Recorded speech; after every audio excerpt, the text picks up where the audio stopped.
أهم أسباب الهلكة والضياع والتدمير الكذب.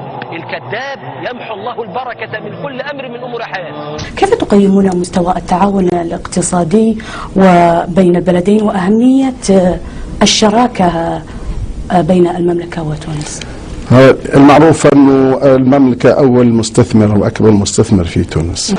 كما سمعتوا أنه 2 فقط في المياه من الشركات العربية موجودة برك في تونس، والآن جات الفرصة بعد الثورة باش يشجعوا المستثمر العربي والشركات العربية خاصة في المجال هذا المتوسط والصغير.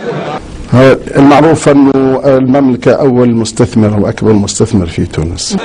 كما سمعتوا أنه 2 فقط في المياه من الشركات العربية موجودة برك في تونس. سيأتي على الناس سنوات خداعات، خداع في خداع وكذب في كذب. ما تكذبش، ما تقولش اصل عندي ظروف. ما عندكش ظروف.